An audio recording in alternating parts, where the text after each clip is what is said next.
And welcome back to another episode of Flick Fights, where two movies enter, one movie leaves. We have Nick, as always, and Sammy back again. Hello. If you are new to the show, we take two movies that have similar themes, similar plots. Sometimes they're both pieces of shit. We're off of that this week, and we're just going to go ahead and do trigger warnings right out of the fucking gates for everybody. Yeah, just every single one, I think. Yeah. All of them. We're doing Team America World Police versus the Happytime Murders. And I remember Team America being pretty fucking raunchy, being from the South Park guys, but it was a lot worse than I remembered. Yeah, I think we were just like immune and teenagers, and we were just like, that's funny. And then we like get older, it's like, oh, I understand everything they're saying now with context. Oh, God. No, so all the like political references went way over my head when I was younger. Oh, This was also the most raunchy thing I'd ever seen in my life at that age, and just shattered my brain forever. Like pissing myself laughing at 11 years old, just like, what the fuck? It was until I saw the Johnny Knoxville movie Low Down, Dirty, Rotten Shame, and then that fucking superseded it. And then that took over, yeah. I think it's one of like the 10 NC-17 movies that exist in the world. I'm surprised this isn't, to be honest with you. Even though it didn't have the band scene, I still feel like that probably would have put it over the edge. Yeah, that's the one. Yeah, that's why you can't find it anywhere, because I probably would have made it NC-17. And I guarantee you there was like 5 or 10 cuts of this movie maybe that were probably like rejected before they got down to this. We can't do this. In 2004, I cannot believe that this flew. But what was this? 5 years after, like, or no, I guess what South Park the movie was like 97, 96, something like that. So it's like something like that. Yeah.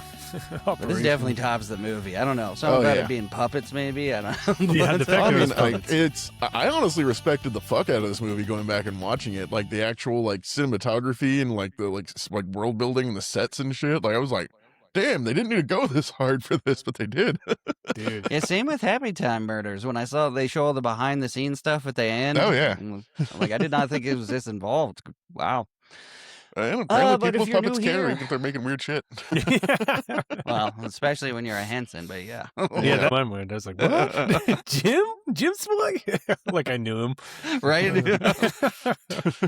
Please like and subscribe, share the episode, comment. You can follow us on Instagram and TikTok. But we're going to go ahead and jump right into it tonight. And again, because of the movies we're doing, we're probably going to whiz through these plots pretty quickly because I don't want to trip YouTube up with the 5th time I say cock. Yeah. Like I think like we need to save it for the one monologue, and then like that's like all we can say. Exactly, one time, and even that I'm scared to do just because it's so graphic. But I do have it, so all right. Or we can make a game of trying to jump around this with a little fucking children's word as we can. See how many can we limbo under here? Well, let's go ahead and get into our tale of the tape for tonight's matchup. In our red corner, we have Team America World Police, released in 2004, directed by Trey Parker. Budget was $32 million, box office of 50.9. Runtime was 98 minutes. IMDb has it a 7.2. Rotten Tomato critics gave it a 77%, and the audience gave it an 80. I was shocked the critics scored this so high. Yeah. Like I said, when you really break it down and look at it, like it's way harder to do what they did here than to do it like with actual size cameras and sets and things like that. For sure. Yeah. But when you get to the other side of this coin, that's what I expected. Yeah. Other notable films from Trey Parker, as you all should know, are South Park, Bigger, Longer, and Uncut, Orgasmo. He is the co-creator of South Park, and also Basketball, which is not on this list. We should do Basketball. One of my favorite movies. Yeah, that should be for sure. Well, yeah, what is another? I'm going to think about that. That requires. Most of the cast is just Trey Parker and Matt Stone doing voices, along with Kristen Miller and Darren Norris. Nick? All right. In the blue corner, we have the Happytime Murders, 2018. Director Brian Henson. Yes, that Henson. This is what happened, I guess. And I approve of the direction we're going. Budget. Fuck you, Dad movie. Oh yeah, you left me for the puppets, Dad. Look what I make him do now. Remember this, Dad? Budget of $40 million. Worldwide box office of $27.5 million. Unfortunately, which I don't think was deserved. Runtime of 91 minutes. IMDb of 5.5. Rotten Tomato critics of 22%, Rotten Tomato audience of 41%. So real quick, with the box office, I don't know if you guys remember, but I remember this vividly. The trailer for this movie came out in like 2006. Yeah.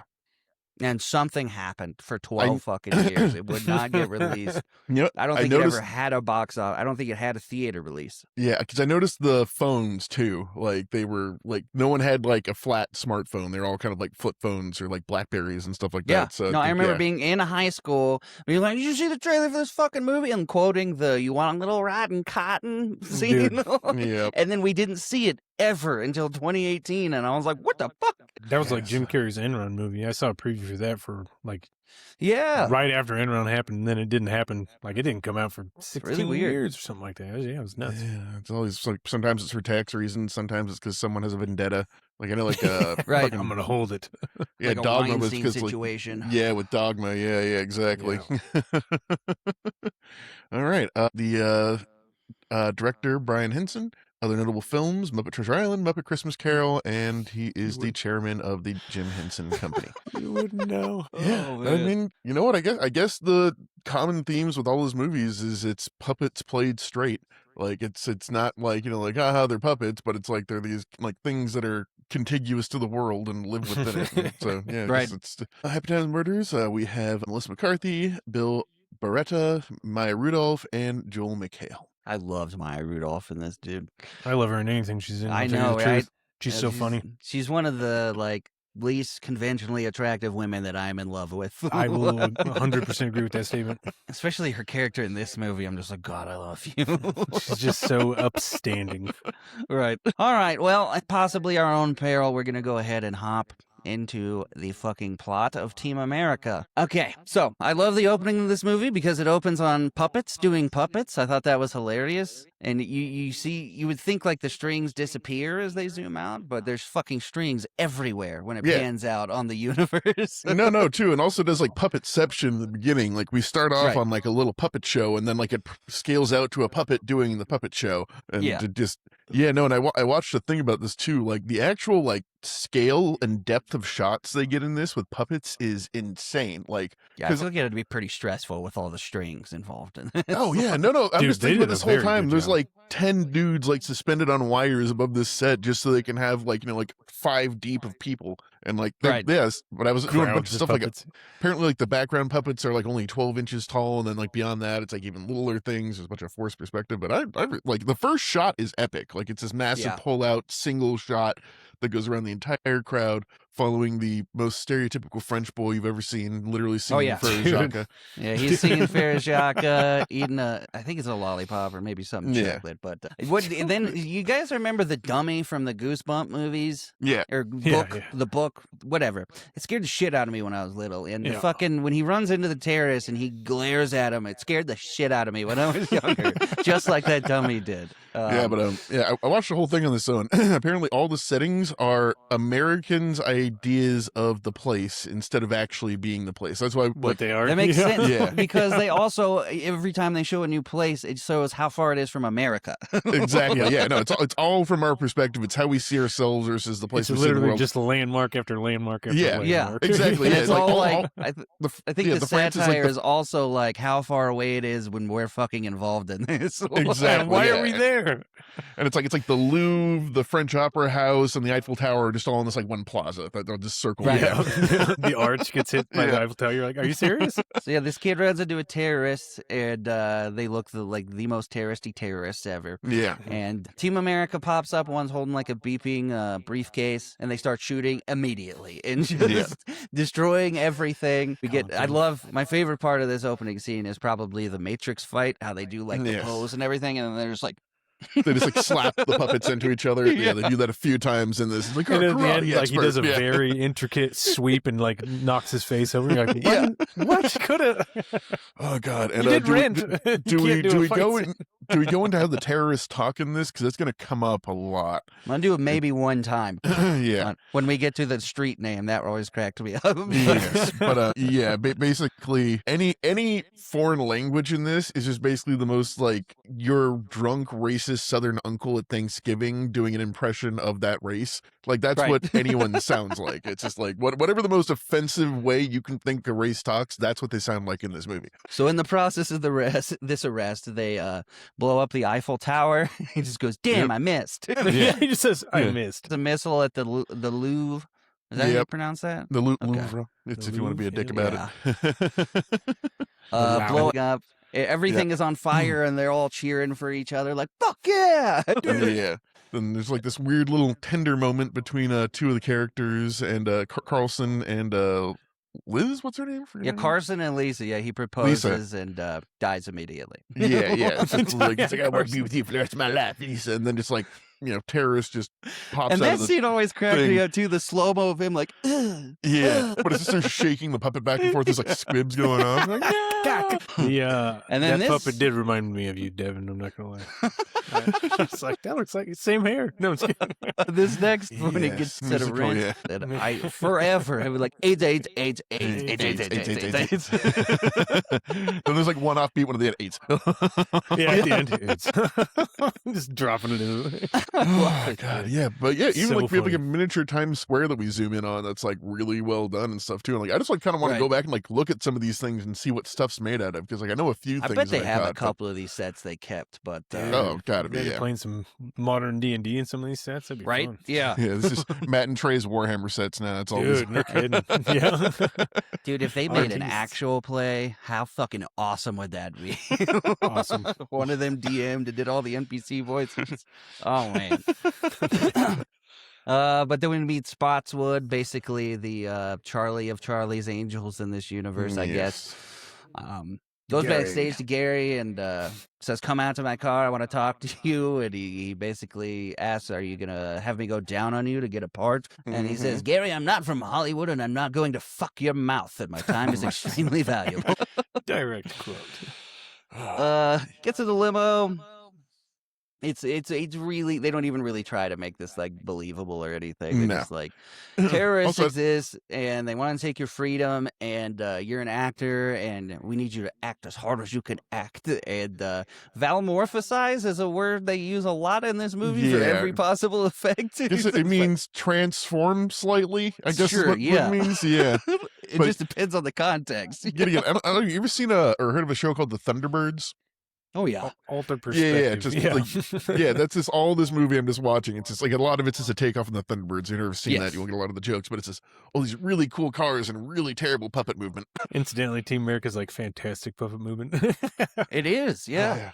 The work, and that's what was funny. They did that crazy fight at the beginning, and then a couple of them are like choreographed, and I'm like, damn, dude. even like the sword fight at the end, I'm like, I'm sure like they flailed at each other for fucking like 3 days, and like that was like the best 5 minutes they could compile. I feel like it's sniff up, wildly frustrating. About the 5th time your strings get caught up, I'd be like, I quit.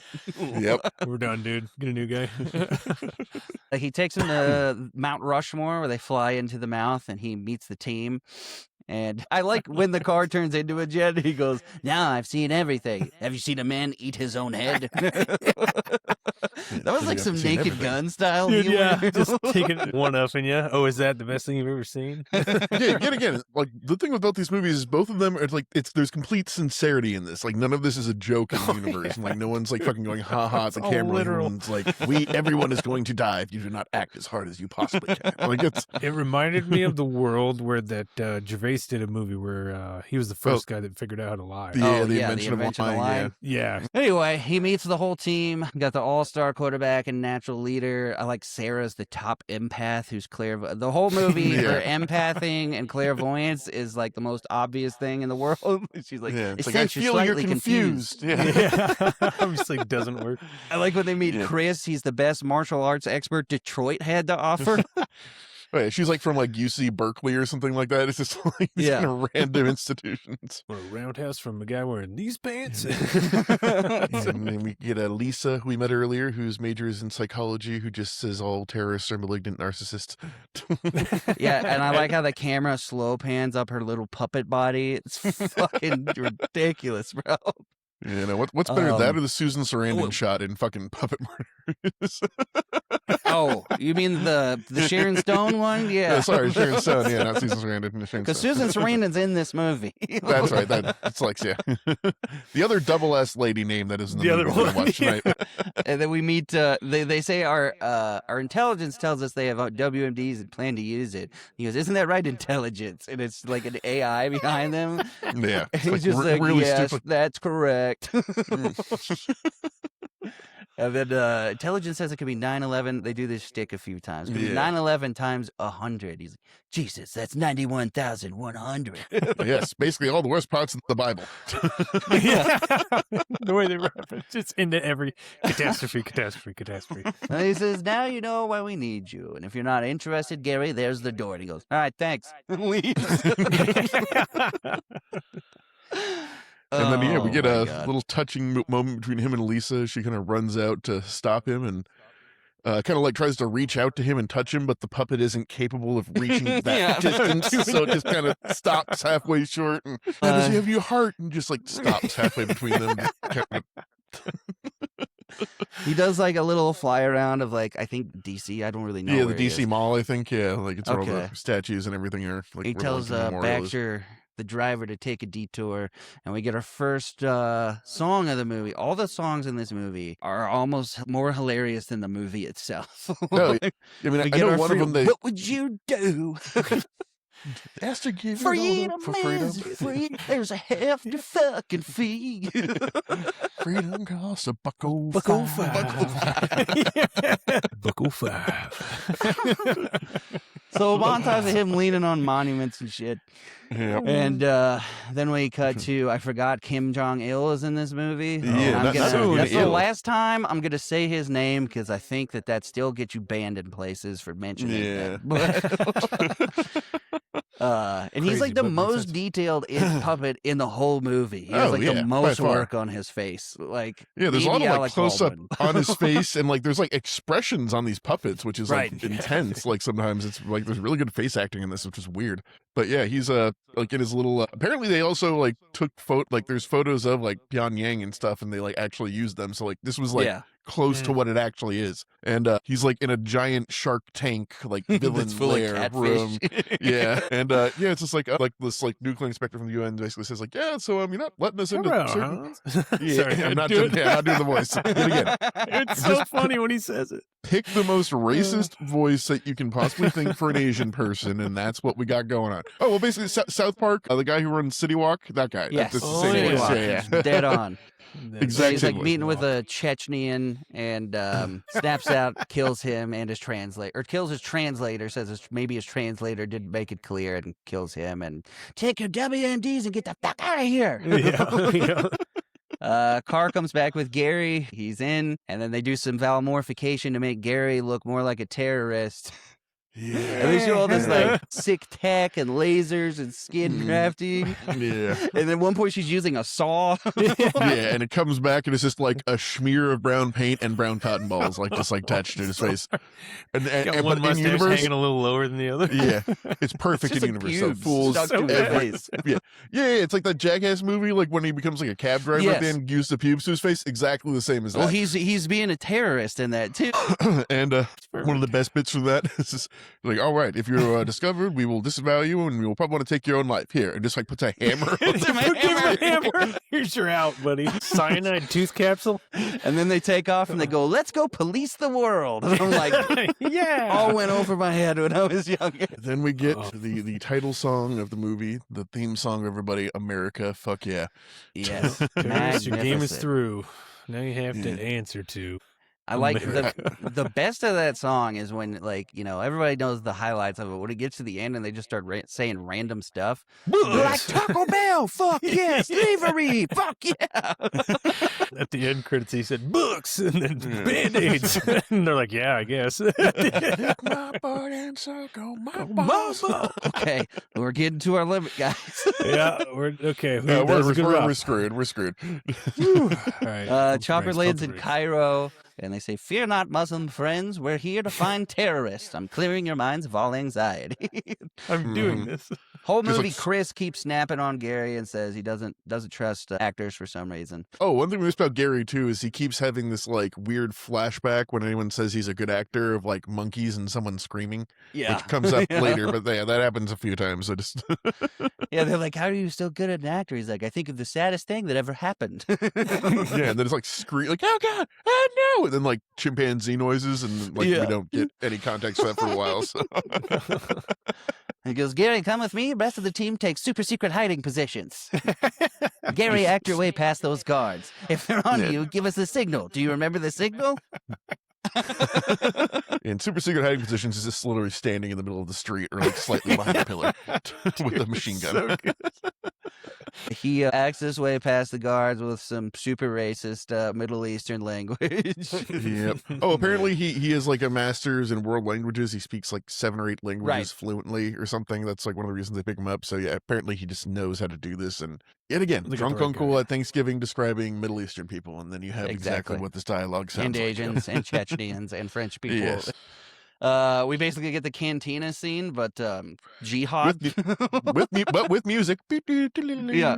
Yep, there is some music in there to make it soften the blow a little bit. And he just goes, says, I'm Ahmed, a terrorist. Anyone know of any terrorist attacks coming up? And everybody freezes. Yep, record scratch. Yeah, one of the things I noticed too here, all the lamps in the backgrounds are cheese graters. The big copper lamps that are hanging. That's amazing. They're like cheese graters and like broccoli steamers, like stacked on top of each other, basically.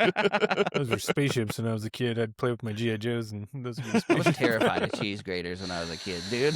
Oh, cheese graters, yeah. The broccoli thing, the steamer, the basket. At a D&D session once, one of the levels of hell was just an entire dimension of cheese grater with a train that goes through it. I would kill myself. I just wouldn't go.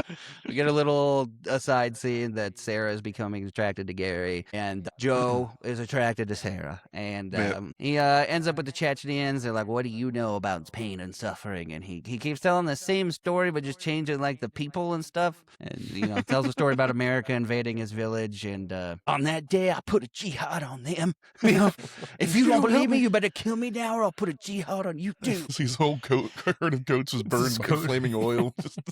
They buy it immediately, and he's like, all right, so the WMDs are in a secret bunker and you can help us by, and then they spot the team outside that are not hiding at all.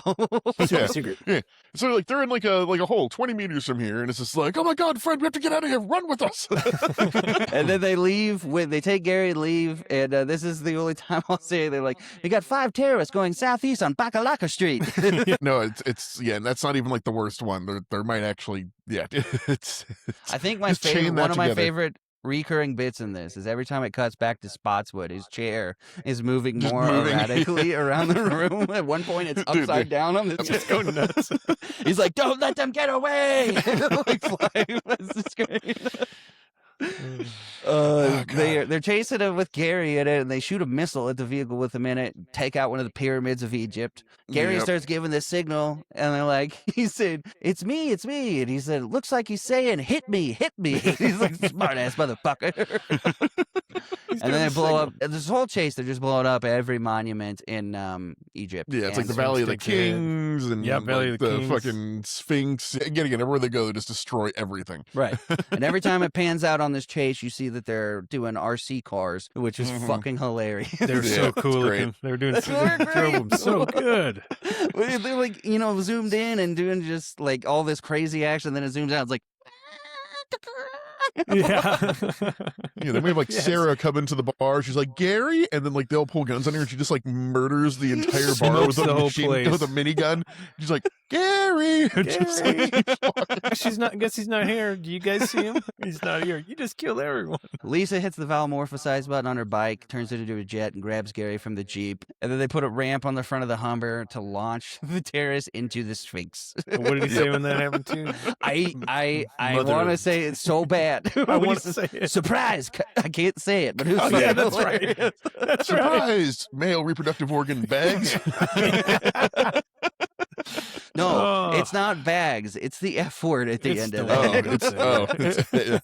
I think I've misheard that intentionally for years. I've been using the sea bags for a long time. It's good. No one expects to be called that. It's one of those ones that a news report that could be played at any point today. This says Team America has once again pissed off the entire world after blowing up half of Cairo. It's still accurate. Yeah, they say now some celebrities are lashing out. Alec Baldwin, Tim Roggins, and they're all part of the Film Actors Guild. And I'll let you put together that acronym because it comes up a lot. Instead of SAG. So we'll just say SAG the entire time because that is the actual group. I like when Sean Penn's talking about Iraq, by the way. He's like, I went to Iraq and it was chocolate rivers and gumdrop smile. The people are happy. The lollipop forest. And they're calling for an emergency meeting of the Film Actors Guild. Yes, and then we also have Matt Damon, who we cannot forget. Matt Damon. He's gonna do one. And yet again, another thing I saw behind the things. Apparently, he wasn't supposed to be like that, like character-wise. Yeah, they fucked the puppet up. Dude, Yeah. Like the puppet just came out looking really like dumb and stupid. So just like, hey, you just stole my trivia. Thanks, Nick. yoink. Yeah, it's so funny. All right, that lives in here permanently. You didn't have to. Me I too. didn't have to. Yeah. When I found out, I was like, "That's the best." And then Matt like found out about it, and he was like, "That's hilarious." Kim Jong is talking to Hans Blix from the UN, here to inspect the place for WMDs. Some dude from City Walk from South Park talking, and drops him down a trapdoor, and he gets eaten by a catfish. Yes. And it looks fucking hilarious. Hans Bricks. God He, damn it, It's the Sammy. funniest thing in the whole movie. His name isn't Bricks, it's Blix. You fucking asshole. It's just so good. Yeah, and then we find out Kim is in charge of all the attacks. He just pontificates to no one. To nobody. The team is celebrating and partying, and it'll be years before they have the resources to attack again. Very, very accurate. Chris tells him he's going to drill 2 holes in his dick, so when he pees, it shoots in 2 different directions. And then they all start puppet dancing, and I love it. Technically, it'd be 3 directions anyway, because there's already 1. What'd you say? 2 more. Oh, yeah, no, yeah. You're all over the place. Well, we get some flirting. Sarah's asking Joe if he thinks it's cool for the team members to date. And then Gary tells Lisa his super sad story. His older brother was basically a jock, went to a zoo, and he started doing some acting. And I'm like so lost at this point of what that even means. And he fell into a gorilla exhibit. I'm like, wait a minute. Harambe? Is this Harambe? This was definitely before Harambe. All right, South Park predicted Harambe. There we go. One for them. Right? 1 for them. Simpsons still ahead. Tommy jumped in after him and forgot he had blueberries in his front pocket. And they threw him around to each other for the blueberries and then beat him to death before they could gas all the gorillas. My acting got my brother killed. And she tries to reach out and like, you can't blame yourself for what those gorillas did. No. He goes to It's so kiss her serious. and she turns away and basically says, only if you promise me you will never die. He's like, you know I can't promise that. She's like, if you did, I would make love to you right now. He's like, I promise I will never die. Just deadpan. I And then, didn't know. that we was the get, key. how do we describe this scene? I'm not going to describe it. None. Just we'll I didn't just say rewatch it even actually. get a pair of marionettes That's where I and the draw Karma line. Sutra and go from page 1 to 85. And you'll basically have this scene. It's intricate. It is involved. Apparently, they spent the most money and time making that room, which is not being focused on at all in that scene. And we didn't even get the full version of it because there is a scene on it so vile that I will not say here in public that has made it impossible to find streaming. You must go buy a physical copy if It's you are surprisingly long, this scene. Yes. Yes, the vomiting scene that happens later in the movie, I think they used the same That's my rig. favorite, dude. Yeah, I would say that's the second longest, and they nailed that one. But yeah, if you're really that much of a freak to go find it, you totally can. We're not going to describe it or talk about it here because we're going to get banned. And it was, I'll tell you, as a sheltered 11-year-old, it was not my proudest moment seeing this scene and what I did following this scene. Just try to hit rewind before the final scene started playing so you didn't become affected by that for the rest of your life. And You looked at yourself in the mirror and went, what did that mean? yeah, that's one of What those did that fetishes you can't come back from. That's just you're done. I have nobody I can talk to about this. I have to choose something now that's going to affect me forever. Okay. Decisions were made in that bedroom Yeah, dude. in 1995. You see, the Panama Canal is the next victim of the terrorist attacks. This and, is a great fucking scene, dude. Like, I mean, this is like yet again the second most explosion of liquid we've seen in a few moments. But Dude, all the action scenes are they're fire, and sorry Yeah. for the pun, but no, and it's a full like scale model set of the Panama Canal that they break in real time in film. So it's like, Dude, one of those things like crazy. they had one fucking shot for this and they did it well. I just like that you hear one of the puppets go, "No me gusta." We have to make sure we know we're in Panama. Yeah. Real quick. You see a bunch of dead puppet bodies wash up. Yeah, and a really kind of harrowing shot. Like it's, yeah, because like it's like the limpness of the puppets like mimics like the limpness of like dead bodies. Right. Yeah, and it's just kind of like, oh god, that's actually a little fucking dark. Spotswood tells the team, they're like, how could that be? Gary stopped them, and he says, intelligence was wrong about the Chechens. That was bad intelligence. Very, very bad intelligence. He goes, I'm sorry. Yeah, and they say that the new terrorists are from Turkistan. Turkistan, yep. He says, I'm intercepting communications about their identities, and it's just the news. Yep. Yeah, right. Alec Baldwin is rallying the members of Film Actors Guild, blames Team America, and now there's protesters outside Mount Rushmore. Yeah, and Michael Moore's here covered in fucking mustard. Man, and he looked like a two mess, hot dogs. didn't he? It's just slopping those things around. Burn it down, burn it down.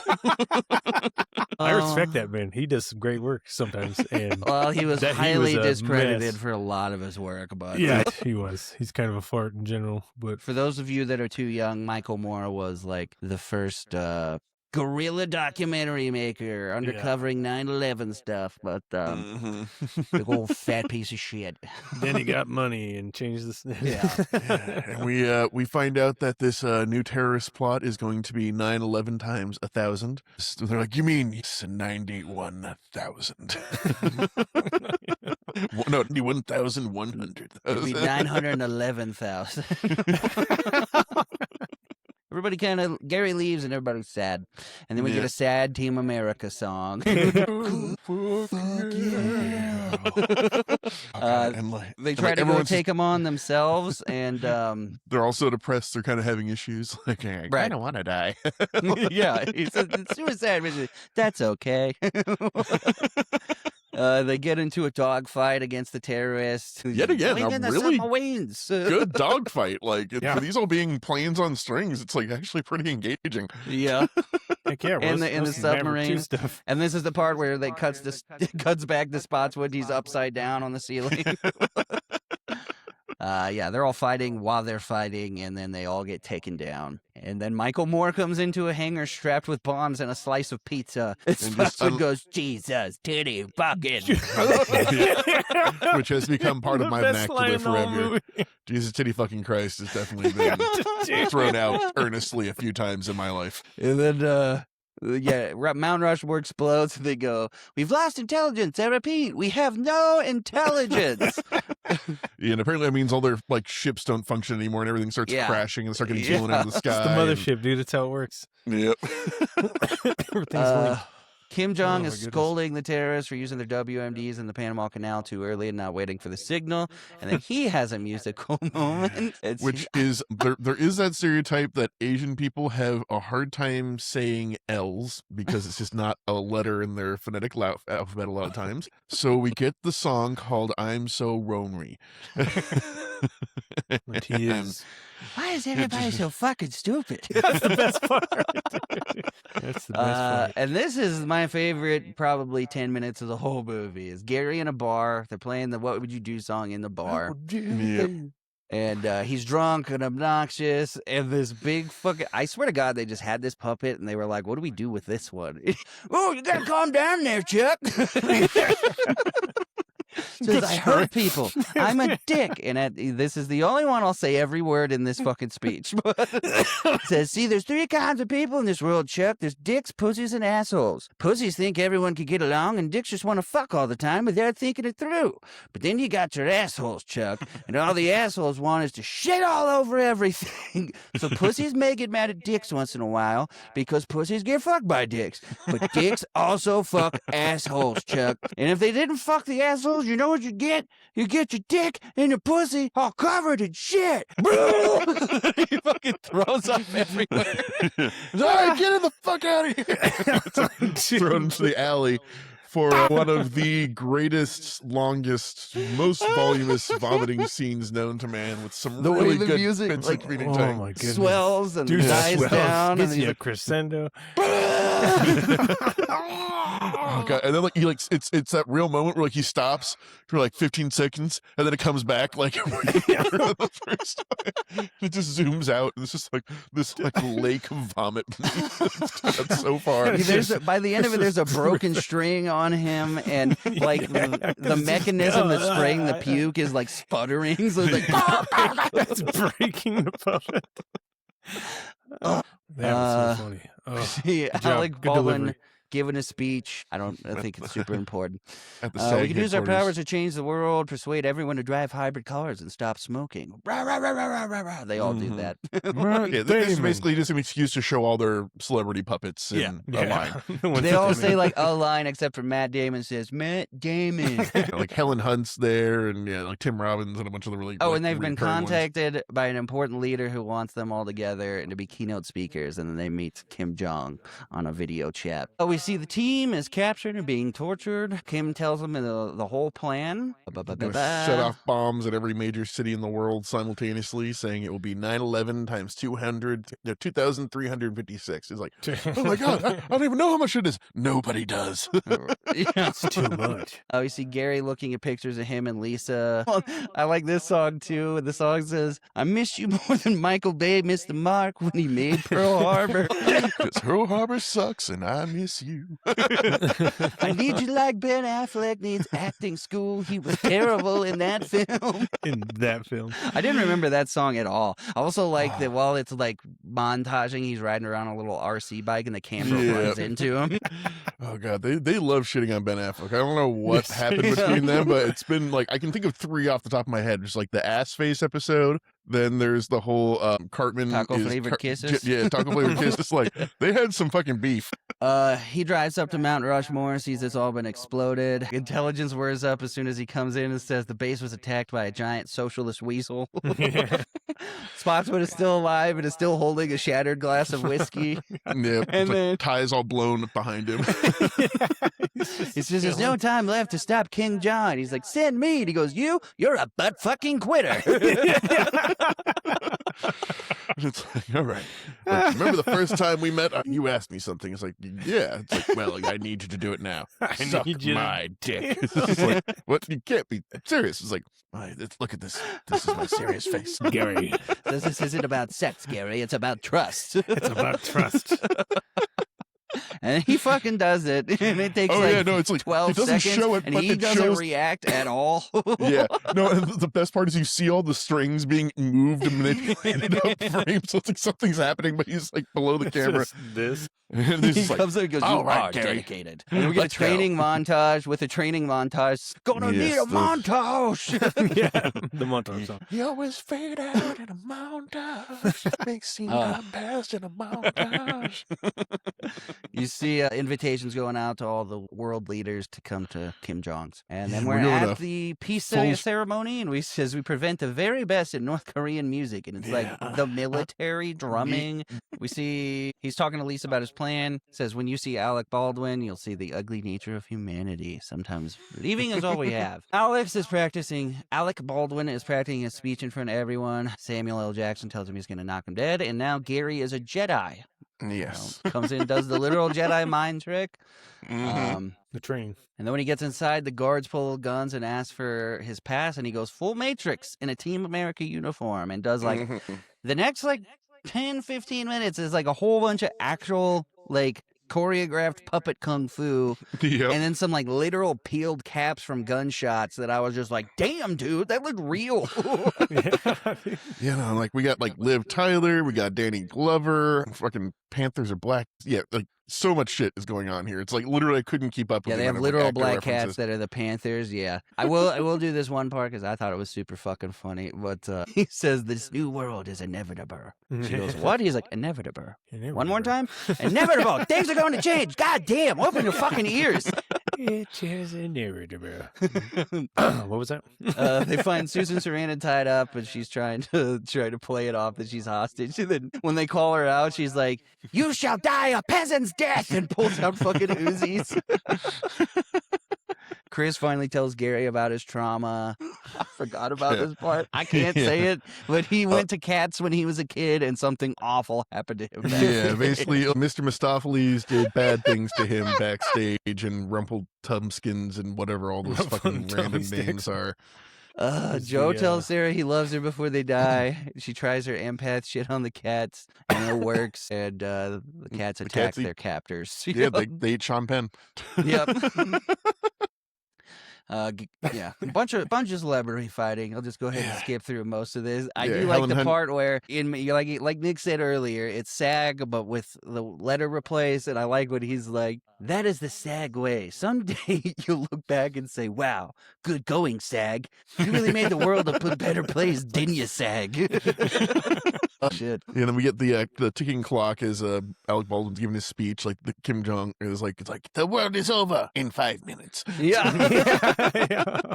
No, no. They fight through all the celebrities. Alec Baldwin is talking about driving hybrids, and then the team finally comes in and says, "Stop that, man. Tell the crowd about Kim Jong." And Alec Baldwin says, "If you try to touch him, this audience and I will rise against you." And then Gary has to have an act off with Alec Baldwin.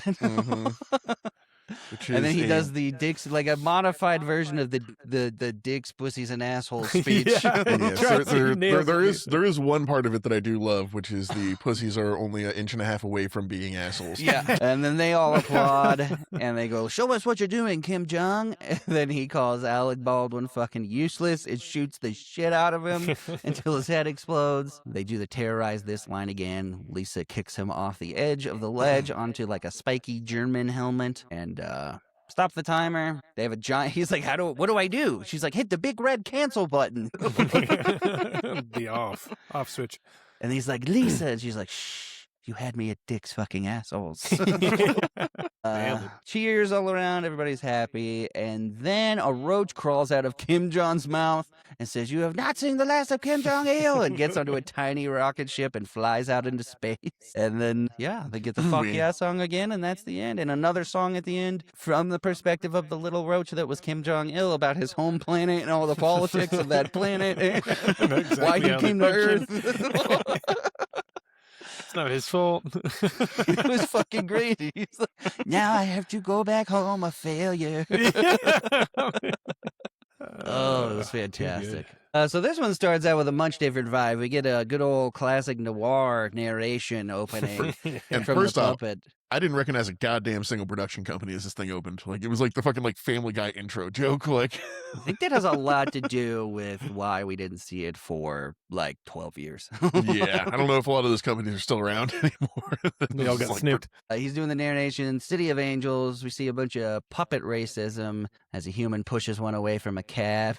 You see one getting pat down by the cops. And you see them getting terrorized by dogs, and they're like, "There's no squeaky thing inside of us." No, it's like the like, you know, very obvious 90s like African American and like regular people racism is just in modern day. But yeah, it's like I almost like I don't know if I could say it's worse, but it's like they're almost not treated like, well, I guess, yeah, they were treated subhuman. So I wasn't there, I didn't see it, but like, if this is what it was like, holy shit.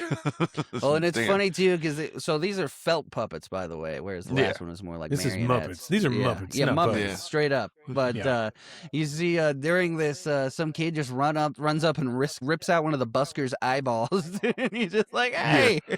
And he's like, "Still, I want to dance and sing for you. Hey, this is like, come on, man." Yeah, and then we meet our main character, Phil Phillips, a hard-boiled detective made of felt with a heart of stuffing. I think immediately the proportions are funny in these puppets because like him especially, with the ones that are like more human, like doing human jobs, they give like longer legs and shit. It's super fucking weird. But yeah, he gives him shit about how he doesn't have to sing and dance anymore because times have changed. And we meet Maya Rudolph, who is his secretary, Bubbles. He could be doing better. He says he just got done busting some puppet poachers. And then we see a guy walking up with a flashback of a guy with puppet feet. He's like, 100% pure from Tijuana. And then he pops up and goes, "Didn't you know poaching puppets for their feet is illegal?" And beats the fucking shit out of him with a crowbar and then just stomps on his balls over and over again. That was fucking great. God, yeah. Oh, even the first guy had this funny line. The front is like, "Spare me a penny, my wife's dead." It's like, dear God. I got Sandra White for the first time, who is the beautiful dame in the noir movie. Has Weird a ransom note. The exact name of my second girlfriend, which was weird. How did that make you feel? Was this was it a flashback? It brought up some memories. I should call her. She have purple pubes? What was going on down there? Yeah, she shows him a ransom note and says $350K, reveal your secret. And he's like, "What's your secret?" She's like, "I'm a sexual Ima. Means if I'ma get next to it, I'ma gonna fuck it." And he goes, "Come again?" And she goes, "Exactly." And again, and again, and again. Whole super sexual turned up to fucking 11. The entire fucking scene. This is the classic femme fatale. I like his narration is like, "I should have turned it down, but what can I say? I like a little cushion for my cushion." What the hell? He goes to Vinny's sex shop, and this part, even though it wasn't really sexual, was like the most sexual scene in the movie for me when he sees the cow and the octopus. Yeah. The cow's getting milked. I think I could say that because it's literally what's hapking. Yeah, but it's on a milking table getting milked, and it's like with lights and cameras and basically the proprietor's like, "Yeah, the internet's killing me. I'm trying to make my own content." It's like, oh, okay. Then he asks him, like, "So do you keep the records of the people who buy this pornography?" He's like, "Yeah, we're NSA compliant. I have the list of everyone." Right. He bumps into a rabbit in a trench coat who drops a copy of Chicks with Big Asses, which is chicken puppets with donkey puppets. Oh yeah, no, the names are great in this. So, yeah, I don't know if we have to settle this, but I'm not gonna say that one because it sounds like something else. Yeah, if you say the first one.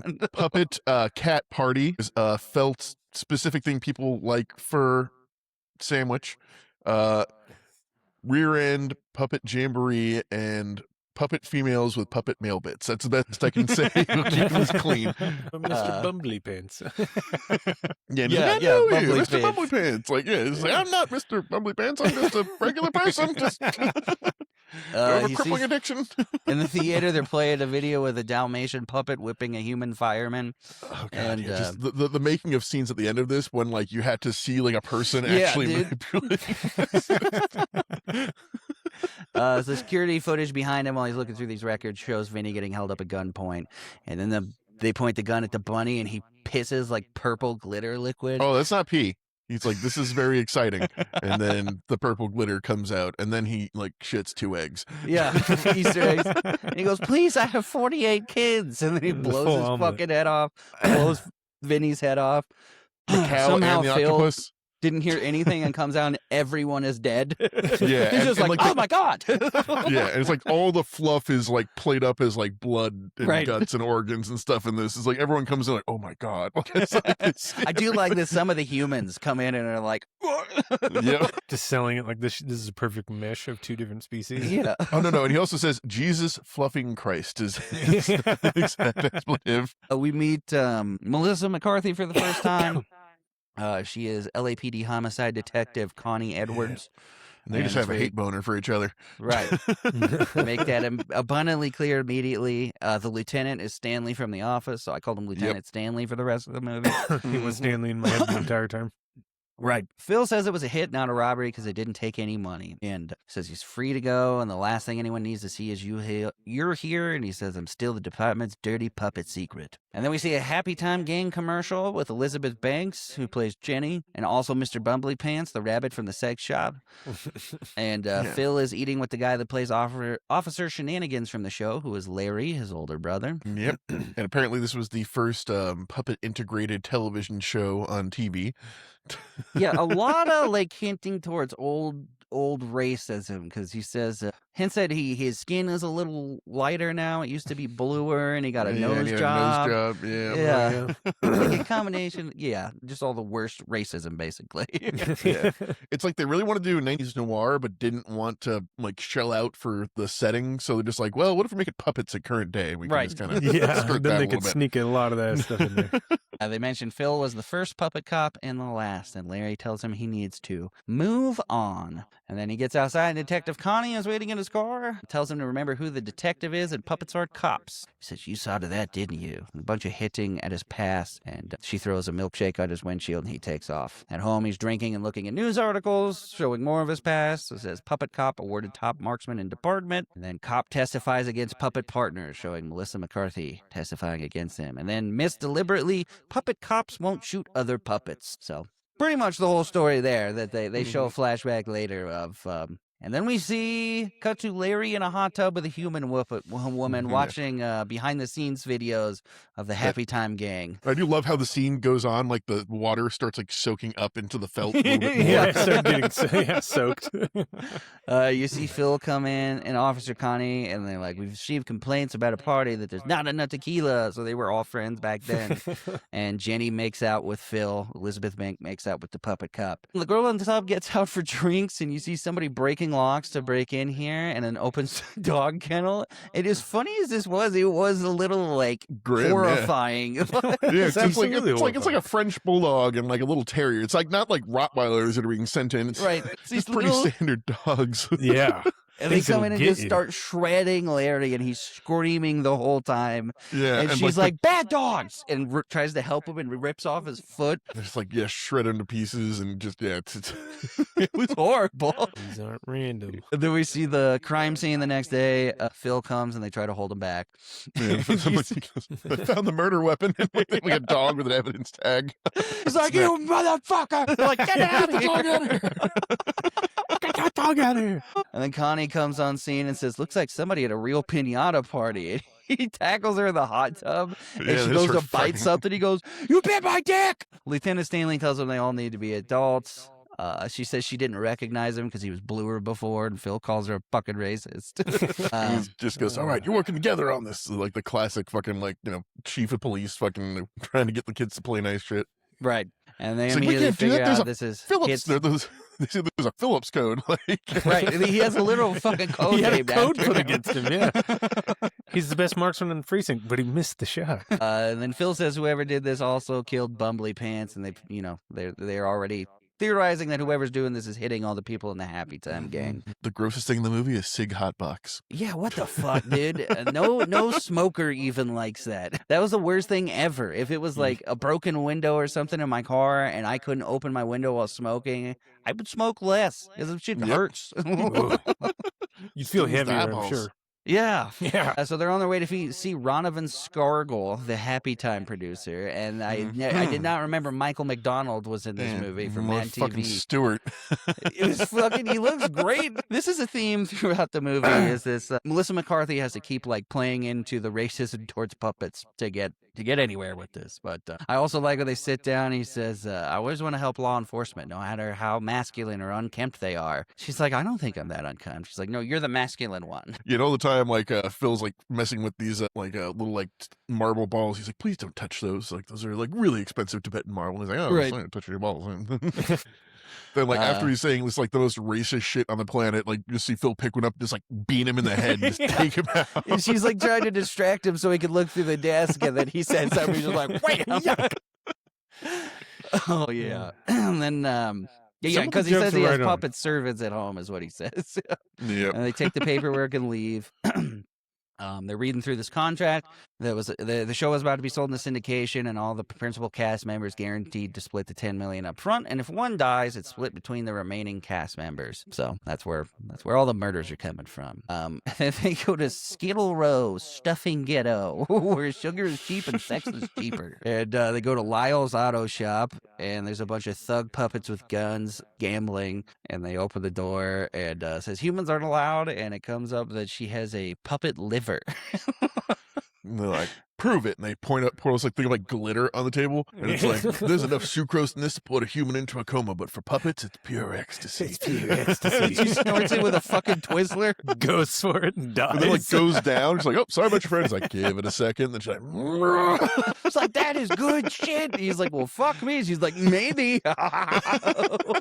She starts licking the board. Yeah, she starts shooting her gun in the air and shit. Okay, whoa, put that down. Phil talks to Lyle out back, gives his condolences, pours one out. He says, "Ashes to ashes, fluff to fluff." A Russian dog puppet calls his girlfriend a bitch and then calls Connie a crazy bitch. And she says she doesn't like that word and starts fighting them all. And it's somehow like super well choreographed and also hilarious because it looked like a regular ass action scene. No, like I said, the amount of effort they have to go through to make just like a regular thing look regular in this, as opposed to just like, okay, you two fight and fucking that's your job. Just like, let it be insane. silly. Yeah. Okay.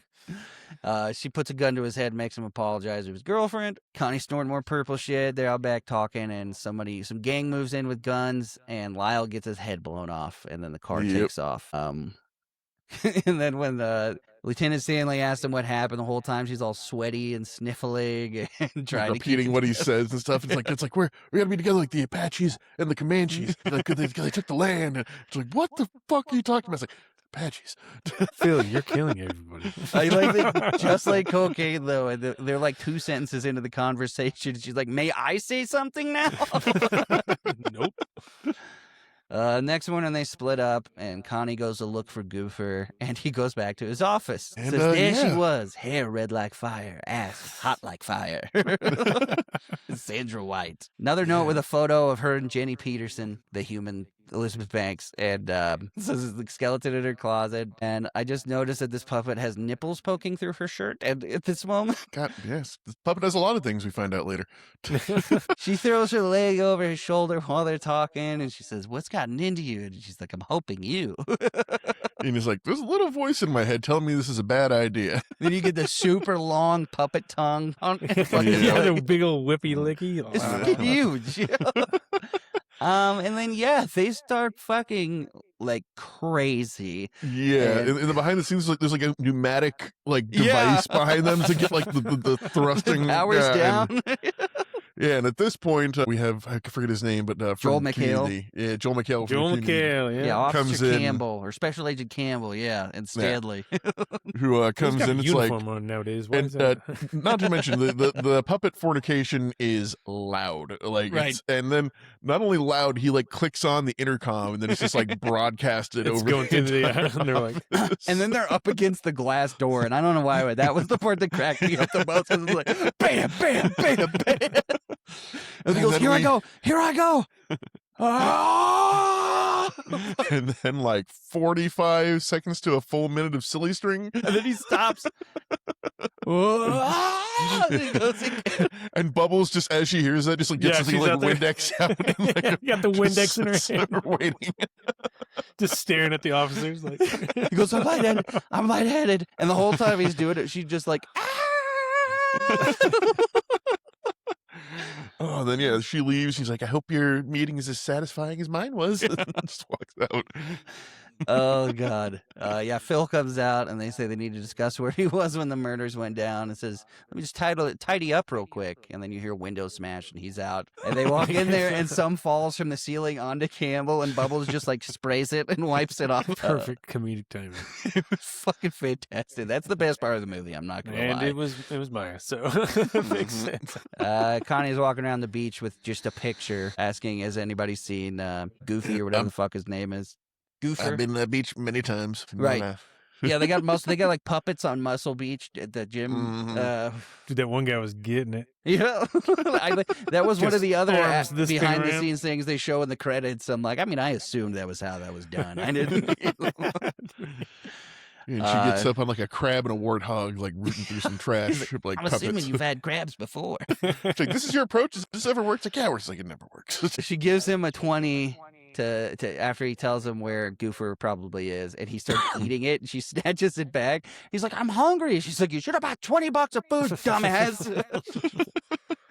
Be full for a while. You see Phil sneaks past some cop cars, hears the APB on himself, and goes to talk to Jenny, who is shaving carrots. It's a strip club, and she's like on a stage shaving carrots at some rabbits. Yeah, the rabbits are going nuts. He's like, I just made carrot soup. Says she doesn't remember Sandra from the picture, and they have like a little moment. Yeah. And then Connie finds Goofer. A rat asks her if she wants some sugar. puppet hookers ask her if she wants some you want some rotten cotton, baby? Yeah, that was She's so like, gross I'm a to me. woman. He's I like, was that's even better. Yeah, you'll have a good time. She walks into a junkie den and finds Goofer. Yeah, which is And, all sugar too, apparently. Like literally, like when like the drug dealer's like trying to sell him like lollipops and like Tic Tacs and shit. Like apparently Give sugar me is some crack. tax, dude. He goes, a beautiful puppet voice. He goes, for 50 cents, I'll suck your dick. She goes, I almost wish I had a dick for you to suck. And he goes, I'll take that as a yes, and runs at her. She Do fucking not hits come at him. me like that. I'll give you a felty. I'll give you what they call a continental hot sock. I just need some kale. Or no, I need like a gallon of kombucha And some oatmeal. She asks what he knows about the murders. He's completely out of his mind, but he says something about the wife and falls apart and passes out. And she takes some of his sugar and gags, and you hear a voice. She like licks it off a mirror, and you hear a voice say, I peed on that mirror. You better get checked because that is salty. Phil's talking to Jenny in an alley, and they're just reminiscing about their relationship and what went wrong. And just how this is framed, like how the shot was framed, like that car's blowing up. I just like how Yeah, you knew. It's like the camera's real far away, the framing of it, that car's blowing up. Yeah. He turns to walk away from the conversation, immediately I explodes. watched all the Lethal Weapons. I know what this is. Exactly. Don't know how that logically makes sense with what happens later in the movie, unless there's just like a door on the other side of that car and she just like went through it. I don't know. Maybe, yeah. He was turned around, yeah. Yeah. He starts narrating about how good it was to see her, and she blows up, and the cops come in immediately, and he runs. So looks pretty bad. But goes to Connie's to lay low, just walks in, and the place is disgusting. There's candy and sugar anywhere. And he said, apparently she's a complete sugar smack. Yeah, apparently because of her puppet liver, she's now completely addicted to sugar. He cleans the whole place. Oh, and the fridge is completely packed full of like Jack Daniels. Maple syrup. It was maple syrup. Oh, was it? I thought that was the only like human thing in here. Holy shit. No, it's all maple syrup. I watched. Sucking down Miss Buttersworth. Dude. Rocky Yeah, Creek, dude, every time Maple. I do that in a movie like this, Elf, Super Troopers, I'm like, I am sick watching that. Like, there's no way, dude. Some he has people don't have a sugar flashback. limit. I don't know what that's about. It's just What are you weird. talking about, Wild Cherry Pepsi? He has a flashback to what happened that day, and you see a puppet holding Connie with a gun to her head. She's like, take the shot, Phil. And he says, bye-bye, puppet. Shoots, misses, and shoots a little girl's puppet dad in the background. And then they kill the guy. And Phil brings her into a puppet hospital after she gets shot. And he says, the puppet doctor says we can't help her. And he pulls a gun and he says, you're going to save her life or die Yeah, trying. he goes full fucking, what is it, Dragonfly? Is that the one where fucking Denzel fucking like holds up the entire fucking John hospital? Q. John Q, yeah, he pulls a full That's John Q. That is a fantastic movie. And I it haven't just seen that in gets a while. better with time. Yeah. The fact that we have a whole movie about holding up a hospital because the health provider Yeah. world in this country is that bad. But 1998, I yeah, think. exactly. Well, it's like going back and watching old Simpsons episodes where they like satirize all the problems. And it's like, oh, that was 1993. Cool, we haven't fixed anything. Yeah, Awesome. dude. Yeah. That's how I felt watching Team America. worse. Like, All could right. not be more relevant than right now. You see a coroner pulling Goofer's body from under a pier and wringing it out. Yeah, it's like you might want to look away from this one. Yeah, just like wring him out like a towel. And Connie walks up holding a cooler, like wheeling a cooler. And I'm like, what's in the cooler? She's like, it's my lunch. And they get in the car and Phil pops out and gets stuck. He's like, I couldn't breathe. It's like, that's a backpack. Oh, it's a cooler with holes. And she like reaches in to try and help him out. She's like, that's my boss. It's like, oh God, okay, just let me shake it. It's like, yeah, it's like a birth. Just, yeah. Absolutely. Oh, baby. shit. Ezra, they go to look for the next group, and it's Ezra and Kara. And he says, kissing cousins that hadn't made a public appearance in years. He says, moved out in the middle of nowhere and had a couple of kids, which is fucked up if you ask me. Yeah, they have a moment in the car where she's breaking down, and he says, glad you're still here and everything. And Yeah, but she's And kind of like, I'm not a human. I'm not a puppet. I don't really Right. belong with either group. And, yeah. they fight about the music, and she shoots the radio, and they laugh about it. Yeah, that's hilarious. They pull up to the scene, and she pulls out a puppet bulletproof vest that she kept for him. And then And they they, hear like, breach the- screaming from inside. They're like, just like repeating a bunch of times. Dude. And yeah, they kick in the door, and it's like half a house, half a restaurant looks like, and they like clear to the back, and Connie like looks in, and it's like two kids.